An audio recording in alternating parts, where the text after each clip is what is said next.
So ನಾವುಗಳು ಅಭ್ಯಾಸ ಪತ್ರಿಕೆಗಳನ್ನು ಬಿಡಿಸ್ತಾ ಇದ್ದೀವಿ, ಬಹು ಆಯ್ಕೆ ಮಾದರಿಯ ಪ್ರಶ್ನೆ ಪತ್ರಿಕೆಗಳನ್ನು. ಇದರಿಂದ ಹೆಚ್ಚು ನಮ್ಗೆ ಏನಾಗ್ತದಪ್ಪ ಅಂದರೆ ಹಿಡಿತ ಬರುತ್ತೆ, ಮತ್ತು ಹೆಚ್ಚಿನ ಒಂದು ಜ್ಞಾನನೂ ಕೂಡ ಸಿಗುತ್ತೆ ಹೆಚ್ಚು ಪ್ರಾಕ್ಟೀಸ್ ಪೇಪರ್ಗಳನ್ನು ಬಿಡಿಸೋದ್ರಿಂದ.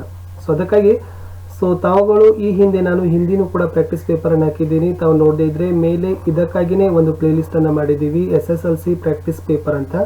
ಅದರ ಲಿಂಕನ್ನು ಮೇಲೆ ಸಜೆಸ್ಟ್ ಆಗ್ತಾ ಇದೆ, ಅದನ್ನು ಒತ್ತಿ ತಾವುಗಳು ಈ ಒಂದು ಅಭ್ಯಾಸ ಪತ್ರಿಕೆಗಳ ವಿಡಿಯೋಗಳನ್ನು ನೋಡ್ಬೋದು. ಇವತ್ತು ಕನ್ನಡ ಪ್ರಥಮ ಭಾಷೆಯಲ್ಲಿ ಕೋಲಾರದವರು DDP ಆಫೀಸ್ ಕೋಲಾರದಿಂದ ಪ್ರಕಟಣೆಯಾಗಿರ್ತಕ್ಕಂಥ ಬಿಡುಗಡೆಯಾಗಿರ್ತಕ್ಕಂಥ ಒಂದು multiple choice based model question paper 6 ಅನ್ನು ಕನ್ನಡದಲ್ಲಿರ್ತಕ್ಕಂಥವುಗಳನ್ನು ನೋಡಲಿಕ್ಕೆ ಬಿಡಿಸ್ಲಿಕ್ಕೆ ಪ್ರಯತ್ನವನ್ನು ಮಾಡೋಣ. ಪ್ರಶ್ನೆ ಸಂಖ್ಯೆ 1 ಇದೆ. ನೀರಿನಾಳದಲ್ಲಿ ಬಿದ್ದಿದ್ದ ರಾಹಿಲ್ ಯಾವ ಉಡುಪದಲ್ಲಿದ್ದನು ಅಂತ ಪ್ರಶ್ನೆ ಇದೆ. ಉತ್ತರನೇ ಹೇಳ್ತಾ ಹೋಗ್ತೀನಿ, ಸಮಯ ನಾವು ವ್ಯರ್ಥ ಮಾಡೋದು ಬೇಡ. ಸೈನಿಕ ಉಡುಪು ಅಂತಕ್ಕಂಥದ್ದು ಸರಿಯಾದ ಉತ್ತರ ಆಗಿತ್ತು. ಪ್ರಶ್ನೆ 2, ರಾಮನ ಆತ್ಮ ಯಾವುದಕ್ಕೆ ಸಿಕ್ಕಿತ್ತು ಅಂತ ಇದೆ. ಉತ್ತರ ಇದೆ ಆಯ್ಕೆ ಡಿ, ಸೀತೆಯ ನೆನಪಿನ ಸೆಳೆತಕ್ಕೆ ರಾಮನ ಆತ್ಮ ಸಿಕ್ಕಿತ್ತು. ಪ್ರಶ್ನೆ 3, ವಿಶ್ವೇಶ್ವರಯ್ಯವರ ಕಾರ್ಯ ಸಾಧನೆಗಳು ಕೃತಿಯ ಲೇಖಕರು ಯಾರು. DS ಜಯಪ್ಪ ಗೌಡ ಅವರು ವಿಶ್ವೇಶ್ವರಯ್ಯ ಕಾರ್ಯ ಸಾಧನೆಗಳು ಅಂತಕ್ಕಂಥ ಕೃತಿಯ ಲೇಖಕರು ಆಗಿದ್ದಾರೆ. ಪ್ರಶ್ನೆ 4, ದೇವನೂರು ಮಹಾದೇವ ಅವರು ಜನಿಸಿದ ವರ್ಷನ ಕೇಳಿದ್ದಾರೆ. ಆಯ್ಕೆ ಎ 1948, ಇದು ದೇವನೂರು ಮಹಾದೇವ ಅವರ ಜನಿಸಿದ ವರ್ಷ. ಪ್ರಶ್ನೆ 5, ವ್ಯಾಘ್ರಗೀತೆ ಇದೊಂದು ಅಂತ ಕೇಳಿದ್ದಾರೆ.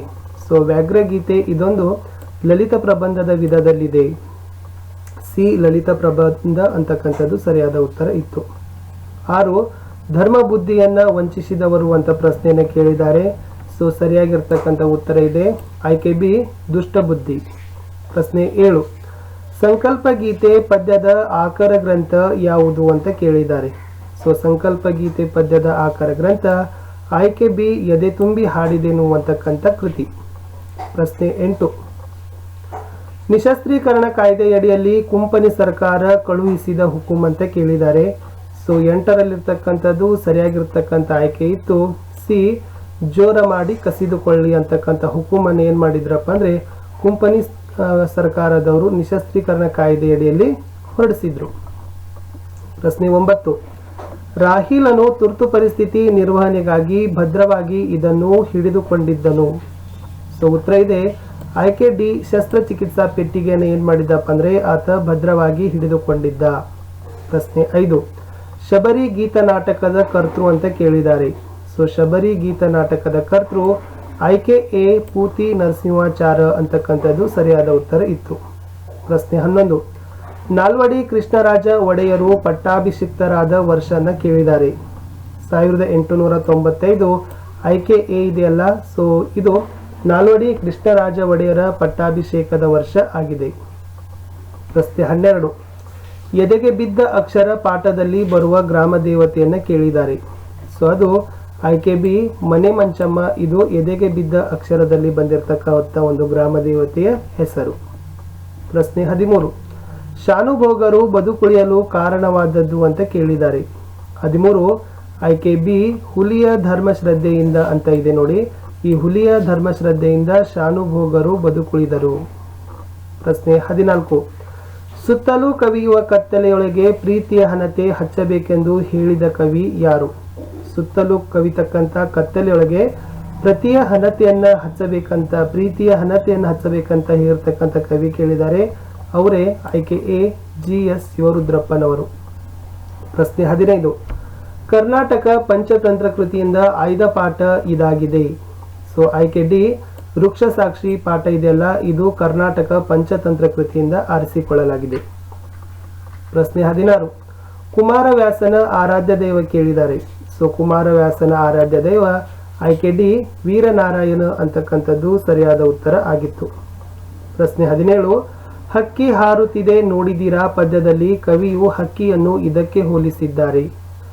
ಹಕ್ಕಿಯನ್ನ ಮುಖ್ಯವಾಗಿ ಅವರು ಕಾಲಗತಿಗೆ ಹೋಲಿಸಿದ್ದಾರೆ. ಆಯ್ಕೆ ಬಿ, ಕಾಲಗತಿ ಅಂತಕ್ಕಂಥದ್ದು ಸರಿಯಾದ ಉತ್ತರ ಆಗಿತ್ತು. ಪ್ರಶ್ನೆ 18, ಲಲನೆ ಅಂದ್ರೆ ಕುಂತಿ ಪಡೆದ ಮಂತ್ರಗಳು ಅಂತ ಕೇಳಿದ್ದಾರೆ. ಎಷ್ಟು ಮಂತ್ರಗಳನ್ನ ಕುಂತಿಯು ಪಡೆದಿದ್ದಳು. ಸರಿಯಾಗಿರ್ತಕ್ಕಂಥ ಉತ್ತರ ಆಯ್ಕೆ ಬಿ 5 ವರಗಳನ್ನ 5 ಮಂತ್ರಗಳನ್ನ ಕುಂತಿ ಏನ್ ಮಾಡಿದ್ರಪ್ಪ ಅಂದ್ರೆ ಪಡೆದಿದ್ರು. ಪ್ರಶ್ನೆ 19, ಕುವೆಂಪುರವರ ಹಸಿರು ಪದ್ಯದಲ್ಲಿ ಬಲದಂಚಲ್ಲಿರುವುದು ಅಂತ ಕೇಳಿದ್ದಾರೆ. ಕುವೆಂಪುರವರ ಹಸಿರು ಪದ್ಯದಲ್ಲಿ ಬನದಂಚಲ್ಲಿರುವುದು ಅಂತ ಕೇಳಿದ್ದಾರೆ. ಸೊ ಬನದ ಅಂಚಿನಲ್ಲಿ ಏನಿದೆಯಪ್ಪ ಅಂತಂದ್ರೆ ಆಯ್ಕೆ ಎ ಅಡಿಕೆ ತೋಟ ಇದೆ ಹಸಿರು ಪದ್ಯದಲ್ಲಿ. ಪ್ರಶ್ನೆ 20, ರನ್ನ ಕವಿಯ ಜನ್ಮಸ್ಥಳ ಕೇಳಿದ್ದಾರೆ. ಸೊ ರನ್ನ ಕವಿಯ ಜನ್ಮಸ್ಥಳ ಆಯ್ಕೆ ಸಿ ಮುದುಓಳಲು ಅಂತಕ್ಕಂಥದ್ದು ಸರಿಯಾದ ಆಯ್ಕೆ ಇತ್ತು. 21, ಕುವೆಂಪುರವರಿಗೆ ಹಸಿರು ಕವನಕ್ಕೆ ಪ್ರೇರಿತವಾಗಿರ್ತಕ್ಕಂಥ ಸ್ಥಳ ಯಾವುದು? ಅದುವೇ ಕವಿಶೈಲ ಅಂತಕ್ಕಂಥದ್ದು ಸ್ಥಳ. ಇದು ಕುವೆಂಪುರವರಿಗೆ ಹಸಿರು ಕವನಕ್ಕೆ ಪ್ರೇರಿತವನ್ನ ಕೊಟ್ಟಿದೆ. 22, ಕುದುರೆಯನ್ನು ಕಟ್ಟಲುಲವನು ಇದನ್ನು ಬಳಸಿದನು.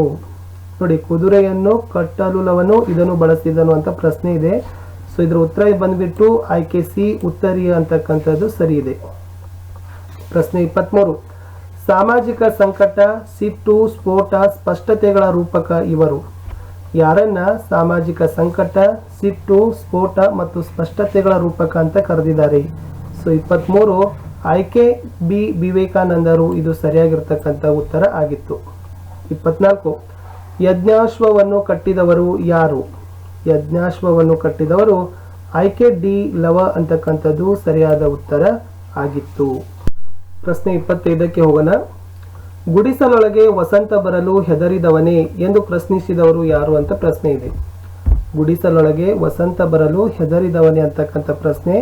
ಸೊ ಅದರ ಉತ್ತರ ಇತ್ತು ಆಯ್ಕೆ ಬಿ ಪುಟ್ಟಪೂರಿ ಅಂತಕ್ಕಂಥದ್ದು ಸರಿಯಾದ ಉತ್ತರ.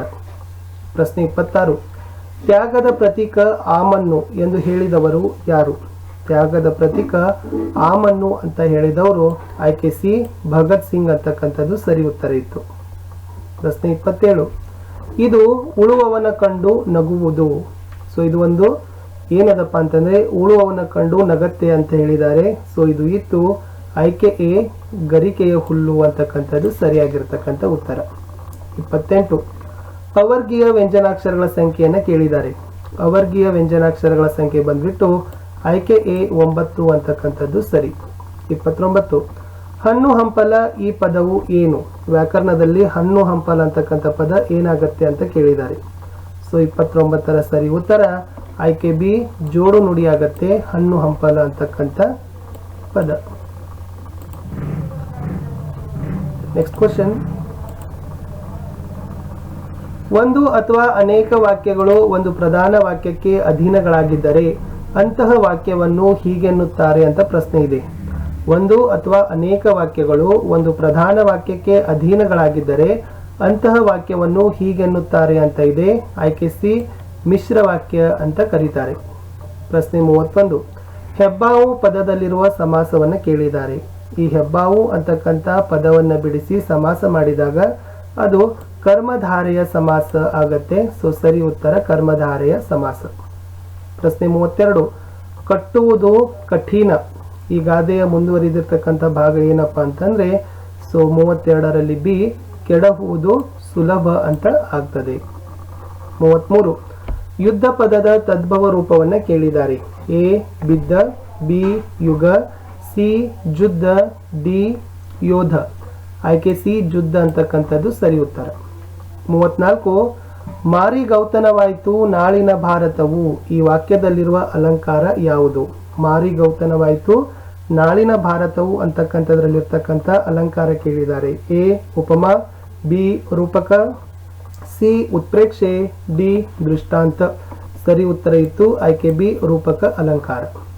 ಪ್ರಶ್ನೆ 35, ನಿಜಾಶ್ರಮ ಪದವು ಈ ಸಂಧಿಗೆ ಉದಾಹರಣೆ ಆಗಿದೆ. ಸೊ 35ರಲ್ಲಿ ನಿಜಾಶ್ರಮ ಅಂತಕ್ಕಂಥ ಪದ ಸವರ್ಣ ದೀರ್ಘ ಸಂಧಿಗೆ ಉದಾಹರಣೆ ಆಗಿದೆ. 36, ಷಟ್ಪದಿ ಪದ್ಯಗಳಲ್ಲಿರ್ತಕ್ಕಂಥ ಸಾಲುಗಳ ಸಂಖ್ಯೆಯನ್ನು ಕೇಳಿದ್ದಾರೆ.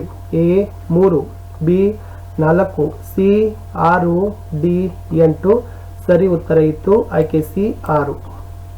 ಪ್ರಶ್ನೆ 37, ಭೂಮಿ ಜಾತೆ ಪದದ ಅರ್ಥವನ್ನು ಕೇಳಿದ್ದಾರೆ. A Shabari, B Sita, C Rama, D Lakshmana. So ಭೂಮಿ ಜಾತೆ ಅಂತ ಸೀತೆಗೆ ಕರೀತಾರೆ. ಆಯ್ಕೆ ಬಿ ಸೀತೆ ಸರಿ ಉತ್ತರ ಇತ್ತು. 38, ಅದುವೇ ಪದವು ಈ ಅವ್ಯಯಕ್ಕೆ ಉದಾಹರಣೆ ಆಗಿದೆ. 38, ಅವಧರಣಾರ್ಥ ಕಾವ್ಯಯ, ಬಿ ಕ್ರಿಯಾರ್ಥ ಕಾವ್ಯಯ, ಸಿ ಸಾಮಾನ್ಯಾರ್ಥ ಕಾವ್ಯಯ, ಡಿ ಭಾವಸೂಚಕ ಕಾವ್ಯಯ. ಅದುವೇ ಅಂತಕ್ಕಂಥದ್ದು ಅವಧಾರಣಾರ್ಥ ಕಾವ್ಯಕ್ಕೆ ಉದಾಹರಣೆ ಆಗಿದೆ.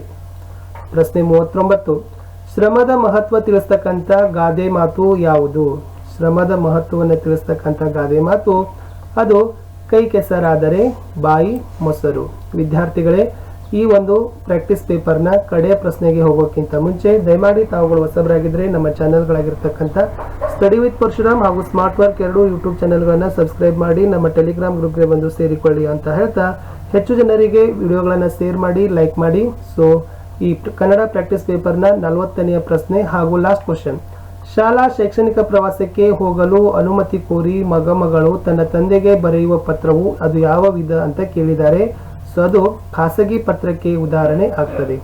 ಸೊ ವಿದ್ಯಾರ್ಥಿಗಳೇ, ವಿಡಿಯೋವನ್ನು ವೀಕ್ಷಿಸಿದ್ದಕ್ಕಾಗಿ ಧನ್ಯವಾದಗಳು. ಹೆಚ್ಚು ಜನರಿಗೆ ಶೇರ್ ಮಾಡಿ, ಲೈಕ್ ಮಾಡಿ. ಸಿಗುವ